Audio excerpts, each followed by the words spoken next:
반갑습니다. 이상원 교수입니다. 오늘은 갈라디아서 강의 첫 번째 시간 제1장 다른 복음은 없나니 라는 제목으로 갈라디아서 1장 1절에서 10절까지를 같이 살펴보도록 하겠습니다. 오늘은 4개의 소주제를 중심으로 본문을 살피겠는데, 우선 첫째로 갈라디아서를 이해하는 데 필요한 서론적인 말씀을 잠깐 먼저 드리겠습니다. 갈라디아서는 바울이 2차 선교 여행 도중 고린도에 체류하면서 서술한 서신으로 알려져 있습니다. 바울은 1차 선교 여행 때 오늘날 튀르키예 중부에 위치한 갈라디아 지방에 있는 안디옥, 이고니온, 루스드라, 더베와 같은 도시들을 방문하여 전도 활동을 해서 교회들을 설립했습니다. 바울은 2차 여행 시에 이곳을 재차 방문해서 성도들을 다독거린 다음 성령의 인도함을 받고 유럽의 관문인 마게도니아 지방으로 진출합니다. 이때가 대략 주후 50년 초입니다. 바울이 마게도니아에 있는 빌립보와 데살로니가에 들려서 교회들을 설립하고 아가야 지방으로 들어와 베레아, 아테네를 거쳐서 고린도에 이르렀을 때 어떤 경로를 통해서인지는 알 수 없으나 갈라디아에 있는 교회들로부터 매우 걱정스러운 소식이 들어왔습니다. 그 소식은 두 가지였습니다. 하나는 예루살렘 교회 지도자인 야고보로부터 파송되었다고 스스로 주장하는 자들이 유대 지방으로부터 내려와서 바울이 전한 것과는 다른 복음을 전하면서 교인들을 미혹시키고 있다는 소식이었습니다. 바울은 오직 예수 그리스도를 믿음으로 말미암아 구원을 받는다고 가르쳤는데, 이들은 예수만 믿어서는 구원받을 수 없다고 주장하면서 유대인들처럼 할례도 받아야 하고 유대인들이 지키는 여러 가지 규례와 절기들도 지켜야만 구원받는다고 가르쳤습니다. 바울이 있을 때는 바울의 가르침을 잘 따르던 갈라디아 교회 교인들이 이들의 가르침에 미혹당해서 바울이 가르친 복음을 버리고 이들의 가르침을 따라가고 있었습니다. 1장 6절이 이런 사정을 잘 보여주고 있습니다. 그리스도의 은혜로 너희를 부르신 이를 이같이 속히 떠나 다른 복음을 따르는 것을 내가 이상하게 여기노라. 다른 하나는 이 사람들이 바울에 대해서 인신공격을 가하고 있다는 소식이었습니다. 이들은 바울이 다른 사도들과는 달리 예수님과 함께 지낸 일이 없으므로 정통사도가 아니라고 선동하고 다녔습니다. 이 소식을 접한 바울은 사태의 심각성을 느끼고 경고와 해명의 내용을 담은 한 통의 서신을 보내게 되는데, 그것이 갈라디아서입니다. 갈라디아서를 쓰던 당시 바울의 마음은 너무나 많이 상해 있었을 뿐만 아니라 분노에 사로잡혀 있었는데, 이런 바울의 마음 상태가 갈라디아서 곳곳에 나타나 있습니다.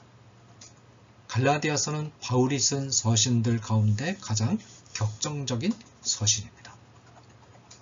갈라디아서는 교회 역사상 매우 중요한 서신이 되었습니다. 그 이유는 마르틴 루터의 종교개혁이 바로 루터가 갈라디아서를 연구하고 강의하면서부터 시작되었기 때문입니다. 갈라디아서는 특히 루터가 좋아했던 서신이었습니다. 루터는 갈라디아서에 대해서 이렇게 말합니다. 갈라디아서는 나의 서신이다. 나는 사실상 갈라디아서와 결혼했다. 갈라디아서는 나의 부인 캐더린이다. 자, 그 다음에 인사말을 다룬 1장 1절에서 5절을 살펴보겠습니다. 1장 1절부터 5절까지는 서신의 인사말에 해당합니다. 이 문단에서는 갈라디아서의 저자가 누구이며 독자들은 어디에 사는 누구인가를 밝힙니다. 1장 1절이 밝히고 있는 것처럼 이 서신의 저자는 당연히 바울입니다. 사람들에게서 난 것도 아니요 사람으로 말미암은 것도 아니요 오직 예수 그리스도와 그를 죽은 자 가운데서 살리신 하나님 아버지로 말미암아 사도된 바울은, 또 이 3절이 밝히고 있는 것처럼 이 서신을 받는 독자들은 갈라디아 지방에 있는 교회의 성도들입니다. 함께 있는 모든 형제와 더불어 갈라디아 여러 교회들에게 우리 하나님 아버지와 주 예수 그리스도로부터 은혜와 평강이 있기를 원하노라.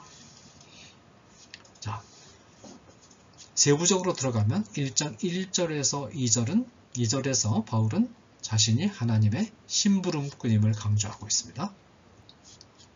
바울은 인사말에서 단순히 서신의 저자와 독자를 밝히는 것으로 만족하지 않습니다. 바울은 짧은 인사말을 전하면서도 갈라디아 교회에서 제기된 문제가 무엇이며 그 문제들에 대하여 바울 자신이 주고자 하는 답변은 무엇인가를 벌써 암시하고 있습니다. 곧 갈라디아서의 주제들이 인사말 안에 간략하게 축약된 형태로 들어있다는 것입니다. 우선 1절을 다시 보겠습니다. 사람들에게서 난 것도 아니요 사람으로 말미암은 것도 아니요 오직 예수 그리스도와 그를 죽은 자 가운데서 살리신 하나님 아버지로 말미암아 사도된 바울은, 대적들이 바울에 대하여 가한 공격들 가운데 하나는 바울이 예수님이 지상에 계실 때 예수님과 함께하지 않았기 때문에 정통사도가 아니라는 것이었습니다. 바울은 자신의 사도권을 의심하는 이 공격에 대응해서 자기가 사도가 된 것은 그 기원이 사람에게 있는 것이 아니고 또 사람을 통로로 하여 이루어진 것이 아니라 예수를 죽은 자 가운데서 살리신 하나님 아버지로 말미암아 된 것임을 밝힙니다. 바울은 예수님이 지상에 계시는 동안 예수님과 같이 생활하지는 않았으나 다메섹으로 내려가는 도중에 부활하신 예수님을 만났고 예수님의 음성을 들었습니다. 바울은 이때 부름을 받았습니다. 예수님이 직접 바울을 부르셨던 것입니다. 부르심을 받고 난 바울은 갈라디아서 1장 17절이 말하고 있는 것처럼 먼저 사도된 자들을 만나려고 예루살렘으로 간 것이 아니라 곧바로 아라비아 광야로 나가서 수개월 이상의 기간 그곳에서 묵상하고 기도하는 가운데 하나님과 교제하면서 자신의 소명을 확인했습니다. 그 이후 다메섹에 돌아와서는 바로 자신이 핍박하던 예수가 곧 그리스도이심을 전하기 시작했습니다. 그 후에 사도들과 교제를 나누기 위하여 예루살렘에 올라갔지만 그때는 사도가 되려고 간 것이 아니라 이미 사도가 된 것을 알려주기 위하여 간 것뿐입니다. 이처럼 바울은 자신이 사람으로부터 사도권을 받은 것이 아니라 하나님으로부터 직접 사도권을 받았음을 당당하게 강조함으로써 사도로서의 권위를 내세우기를 주저하지 않았습니다. 바울이 거침없이 사도권을 강조한 것을 볼 때 바울은 영적으로 좀 교만한 사람이 아닌가 하는 의문이 제기될 수도 있습니다. 그러나 바울이 말하는 사도권의 내용을 들여다보면 이런 의심은 근거가 없는 것임이 분명해집니다. 사도란 보내심을 받은 자를 뜻합니다. 보내심을 받은 자의 권위는 보내는 자에게 있습니다. 그것은 대통령이 보낸 특사의 권위가 특사에게 있지 않고 대통령에게 있는 것과도 같습니다.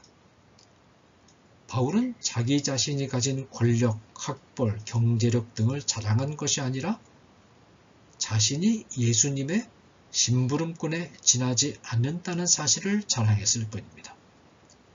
대통령의 특사가 되어 특사가 자기 자신의 입지는 최대한 낮추고 대통령의 의사를 최대한 드러내는 것처럼 바울은 자기 자신은 최대한 낮추고 예수님을 최대한 드러내는 태도를 견지했습니다. 바울의 이와 같은 태도는 고린도 후서에서 자신의 약한 것을 자랑하면서 자신의 약함을 통하여 그리스도의 강함을 드러낸다는 가르침으로 정교하게 다듬어져서 제시됩니다. 나의 여러 약한 것들에 대하여 자랑하리니 이는 그리스도의 능력이 내게 머물게 하려 함이라. 고린도후서 12장 9절. 우리도 바울을 본받아서 우리 자신은 참으로 작은 자이며 그리스도를 주로 모신 그리스도의 심부름꾼에 지나지 않음을 진정으로 자랑하고 우리의 약함을 자랑함으로 오히려 그리스도의 능력을 드러내는 자들이 되어야 합니다. 다음에 계속해서 3절과 4절에서는 이 폭풍 속에 누리는 평강에 대해서 말하고 있습니다. 3절에서 4절은 바울이 갈라디아 교회 성도들에게 하는 문안 인사 내용을 담고 있습니다. 이 본문 안에 갈라디아서의 중심 주제 곧 성도들의 구원은 오직 하나님의 은혜로만 이루어진다는 진리가 이미 예시되고 있습니다. 3절에서 바울은 이렇게 문안 인사를 합니다. 우리 하나님 아버지와 주 예수 그리스도로부터 은혜와 평강이 있기를 원하노라. 바울은 은혜와 평강은 오직 하나님 아버지와 주 예수 그리스도를 통해서 온다는 점을 분명히 함으로써 구원의 근거를 예수 그리스도가 아닌 다른 어떤 것에서 찾고자 하는 시도를 처음부터 차단해버립니다. 은혜는 하나님이 조건 없이 베풀어 주시는 용서를 말합니다. 하나님이 조건 없이 용서를 베푸실 때 비로소 인간에게는 평강 곧 평화가 찾아옵니다. 바울이 말하는 평강이라는 단어는 바람 한 점 없는 날 구둣가에 앉아 잔잔한 호수면을 바라보면서 느긋하게 누리는 그런 풍경을 묘사하는 것이 아닙니다. 이 단어는 무서운 폭풍이 세차게 몰아치는 순간 폭풍을 피해 큰 바위에 갈라진 틈 속에 숨어 있을 때 느끼는 안전함과 같은 풍경을 묘사하는 것입니다. 이 평강은 폭풍 속에서 맛보는 평화입니다. 이 같은 특징은 4절을 읽어보면 보다 분명해집니다. 그리스도께서 하나님 곧 우리 아버지의 뜻을 따라 이 악한 세대에서 우리를 건지시려고 우리 죄를 대속하기 위하여 자기 몸을 주셨으니. 이 본문을 읽어보면 우선 우리에게 찾아온 은혜와 평강은 아무 일도 일어나지 않는 가운데 조용히 찾아온 것이 아님을 알 수 있습니다. 이 본문은 예수 그리스도께서 자기 몸을 들이시는 희생이 있었다고 말합니다. 하나님의 가장 사랑하시는 독생자 예수 그리스도께서 겟세마네 동산에서 땀방울이 핏방울이 되도록 기도하시는 밤이 있었고 구름 같은 군중들이 운집한 예루살렘 성전에서 산헤드린 공의회와 본디오 빌라도 앞에서 능욕을 당하고 채찍에 맞는 수모와 소동이 있었으며 십자가 위에서 3시간이나 하나님으로부터 버림받는 영적인 고통과 육체적인 고통을 견디시는 일이 있었고 온 땅에 어두움이 임하는 등의 엄청난 소용돌이와 격변이 있었습니다. 이런 혼란이 지나고 난 후에야 비로소 참된 용서와 평강의 길이 열린 것입니다. 그뿐만 아니라 이 평강은 성도들이 악한 세대라는 거대한 혼란 속에 들어있을 때 찾아오는 평강입니다. 세대라는 표현은 헬라어로 아이온이라는 단어인데 이 단어는 코스모스라는 단어와 대조되는 단어입니다. 코스모스는 잘 정돈되어 있고 평화로운 정적인 세계입니다.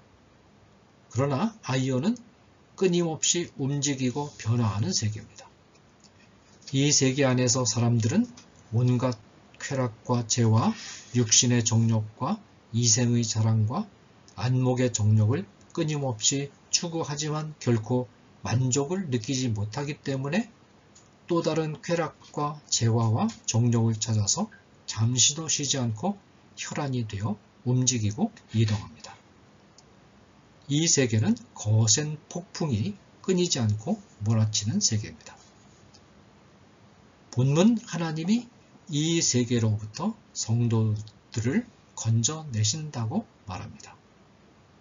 그러면 하나님이 성도들을 아이온의 세계로부터 건져내신 후에 비바람이 없는 평온하기 이를 데 없는 세계, 곧 하늘로 데리고 올라가셨습니까? 그렇지 않습니다. 하나님의 건져내심을 공간적으로 이해해서는 안 됩니다. 구원받은 성도들은 공간적으로는 여전히 아이온 안에 있습니다. 하나님의 건져주심, 하나님의 평강은 폭풍이 끊임없이 몰아치는 살벌한 아이온 안에 있으면서 누리는 평강입니다. 그것은 마치 폭풍의 눈과도 같습니다. 시속 300~400km로 거세게 소용돌이 치는 폭풍이 얼마나 무섭습니까? 그러나 정작 폭풍의 한가운데인 폭풍의 눈에는 더없이 맑은 하늘이 있고 따사로운 햇볕이 거짓말처럼 내리쬐며 한없는 고요함이 있습니다. 그렇습니다. 하나님이 주시는 평강이 바로 이런 것입니다. 이 세상이 폭풍과 같은 사건들과 악으로 거세게 소용돌이치고 우리의 삶에 온갖 질병과 시련과 고통이 엄습해 와도 하나님을 믿는 자 예수 그리스도를 구주로 영접한 자에게는 폭풍의 눈과 같은 평화가 있습니다. 그는 고난의 한밤중에 일어나서 기도하고 찬미합니다. 그런데 인간의 힘으로는 폭풍 한가운데 있는 평화의 세계인 폭풍의 눈이 있는 지대에 접근하는 것이 불가능합니다. 이 지대는 사람들 눈에 보이지 않을 뿐만 아니라 이 지대 주위는 살인적인 바람이 휘몰아치고 있습니다. 인간의 힘으로는 이 살인적인 바람을 뚫고 들어갈 수 없습니다. 이 눈의 지대는 특별한 기적적인 방법이 아니면 들어갈 수 없습니다. 곧 폭풍의 눈과 같은 평화를 체험하는 것은 기적이요 하나님이 도우시지 않으면 할 수 없는 일입니다. 따라서 본문은 이 놀라운 일이 하나님 곧 우리 아버지의 뜻을 따라 이루어진다고 말합니다. 아버지 하나님의 뜻과 계획이 있기 때문에 비로소 이 놀라운 일이 가능한 것입니다. 자, 계속해서 1장 6절에서 10절까지에서는 다른 복음에 대해서 말하고 있습니다. 인사말을 마친 바울은 바로 본론으로 들어갑니다. 바울은 6절에서 단도직입적으로 갈라디아 지방의 성도들을 격하고 결연한 어조로 책망합니다. 그리스도의 은혜로 너희를 부르신 이를 이같이 속히 떠나 다른 복음을 따르는 것을 내가 이상하게 여기노라. 바울이 서신의 본론을 시작하자마자 바로 불과 같은 책망부터 말하는 것은 매우 이례적입니다. 왜냐하면 바울은 성도들의 잘못을 책망하기에 앞서서 언제나 성도들의 아름다운 모습을 충분히 칭찬하고 또 거기에 대해서 하나님께 감사한 뒤에 조심스럽게 책망으로 들어가기 때문입니다. 로마서, 고린도 전후서, 빌립보서, 골로새서, 데살로니가 전후서, 디모데 전후서, 빌레몬서 등이 모두 그렇게 서술되어 있습니다. 그런데 갈라디아서에서만은 인사말을 1절에서 5절까지 끝낸 뒤에 바로 갈라디아 교인들을 책망하는 내용으로 들어갑니다. 그렇다고 해서 바울이 갈라디아 교인들을 칭찬하지 않는 것은 아닙니다. 그러나 바울의 칭찬은 책망을 거의 다 하고 난 후인 4장에 가서야 나옵니다. 이와 같은 바울의 어법은 갈라디아 교회에서 제기된 문제를 바울이 매우 심각하게 받아들이고 있음을 보여줍니다. 바울이 심각하게 생각한 문제는 그리스도의 은혜로 너희를 부르신 이를 속히 떠나서 다른 복음을 좇은 갈라디아 교인들의 행동이었습니다. 바울이 떠난 후 갈라디아 지방에는 어떤 자들이 예루살렘에서 내려와서 자기들은 예루살렘 교회의 덕망 높은 지도자인 야고보에게서 파송받았다고 둘러대면서 바울이 전한 복음을 공격했습니다. 공격의 핵심은 사람이 의롭게 되는 것은 믿음만 가지고 되는 일이 아니고 율법도 같이 지켜야 한다는 것입니다. 이들은 예수 그리스도를 믿음으로써만 의롭다는 칭함을 받는다고 가르치게 되면 교회가 타락할 우려가 있으니까 구약 성경이 가르치는 몇 가지 율법도 같이 지켜야만 의롭다함을 받을 수 있다고 가르쳤습니다. 이 가르침은 결국 예수님의 구속사역의 효력을 깎아내리고 반쪽짜리로 만드는 것을 뜻합니다. 이 가르침을 바울은 다른 복음이라고 표현합니다. 그러나 바울은 복음이라는 단어를 사용하는 것도 오해를 불러일으킬 수 있다고 판단하고 7절에서 다른 복음은 있을 수 없고 다만 참된 복음을 변질시키려는 시도가 있을 뿐이라고 부연 설명을 합니다. 다른 복음은 없나니 다만 어떤 사람들이 너희를 교란하여 그리스도의 복음을 변하게 하려 함이라. 바울은 이 정도의 표현으로는 충분하지 않다고 판단하고 8절 9절에서는 다른 복음을 전하는 자는 그것이 비록 바울 자신이라 할지라도 또 하늘의 천사들이라 할지라도 하나님으로부터 저주를 받을 것이라고 분명히 선언합니다. 그러나 우리나 혹은 하늘로부터 온 천사라도 우리가 너희에게 전한 복음 외에 다른 복음을 전하면 저주를 받을지어다. 우리가 전에 말하였거니와 내가 지금 다시 말하노니 만일 누구든지 너희가 받은 것 외에 다른 복음을 전하면 저주를 받을지어다. 그러면 바울이 말하는 바른 복음은 무엇인가요? 갈라디아서를 통해서 바울이 전하고자 했던 복음의 핵심은 2장 16절에 요약되어 있습니다. 사람이 의롭게 되는 것은 율법의 행위로 말미암음이 아니요 오직 예수 그리스도를 믿음으로 말미암는 줄 알므로 우리도 그리스도 예수를 믿나니 이는 우리가 율법의 행위로서가 아니고 그리스도를 믿음으로써 의롭다함을 얻으려 함이라. 율법의 행위로서는 의롭다함을 얻을 육체가 없느니라. 이 본문에서 말하는 의롭게 된다라는 것은 하나님이 사람을 보고 너는 의로운 자다라고 판단해 주시는 것을 뜻합니다. 곧 바울은 칭의는 오직 예수 그리스도를 믿는 믿음에만 근거해서 이루어지는 것으로서 율법의 행위 곧 율법을 행한 어떤 공로가 전혀 개입될 수 없다고 단언합니다. 칭의 복음, 구원의 복음은 성경에 있는 그대로 전해야 합니다. 사도 바울이 이토록 자신이 갈라디아 교인들에게 전달한 복음의 틀을 변경하지 말 것을 강조한 이유는 복음은 인간의 영원한 운명을 좌우하는 것이기 때문입니다. 복음을 성경이 가르치는 대로 전하지 않고 조금 바꾸어서 전할 때 자칫하면 한 사람의 영원한 운명의 행로를 바꾸어 놓을 수 있습니다. 전도자 A는 살인죄를 범하여 사형 선고를 받고 감옥에 들어앉아 있는 죄수에게 이렇게 복음을 전합니다. 하나님은 어떤 죄든지 회개하면 용서해 주십니다. 그리고 당신이 주님을 당신의 구주로 영접하면 주님의 의로움을 보시고 당신을 의롭다고 판단해 주시고 영생의 길로 인도하십니다. 이 복음을 듣고 이 사형수는 사람을 죽이는 잔인한 죄까지도 용서해 주시는 하나님의 은혜를 감사하게 여기면서 눈물로 회개하고 주님을 영접하여 영생의 길로 들어서게 됩니다. 전도자 B는 같은 죄를 범하고 이제 며칠 있으면 사형 집행을 기다리는 죄수 앞에서 이렇게 말합니다.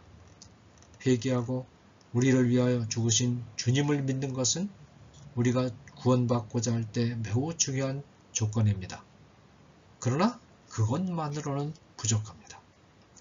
율법을 성실하게 지킨 증거가 첨가되어야 합니다. 그러므로 당신이 이제부터라도 율법을 지키는 삶을 살아보십시오. 그래서 율법을 지킨 증거가 있다고 판단될 때 우리가 다시 만나서 주님을 믿고 영접하는 기도를 드립시다. 이 말을 들은 사형수가 아무리 생각해도 자기는 율법을 지킬 자신이 서지 않아서 낙심하고 체념한 채 차일피일 미루다가 급기야는 형장의 이슬로 사라집니다. B는 천국으로 갈 수도 있었을 사형수의 영혼을 지옥으로 떨어뜨리고 마는 실수를 범하게 된 것입니다. 성경에 있는 대로 최선을 다하여 전했는데도 복음을 받아들이지 않고 지옥에 가면 우리에게 책임이 없습니다. 그러나 성경이 말하는 복음의 내용을 변경시켜서 전하다가 영혼이 지옥에 가면 지옥에 간 영혼에 대한 책임을 우리가 져야 하는 중대한 사태가 발생합니다. 컴퓨터 조작으로 운항하는 비행기의 운항 계획표상에 기록되어 있는 수많은 숫자 가운데 하나만 살짝 바꾸어 놓아도 몇 시간 운항하다 보면 목적지와는 정반대되는 방향으로 날아갈 수 있듯이 복음의 내용에 약간의 변경만 가해도 자칫하면 한 사람의 영혼을 영원한 멸망으로 떨어뜨릴 수 있습니다. 그러므로 우리는 성경이 말하는 복음이 무엇인가를 매우 조심스럽게 살펴서 성경이 말하는 그대로 복음을 전해야 합니다. 감사합니다.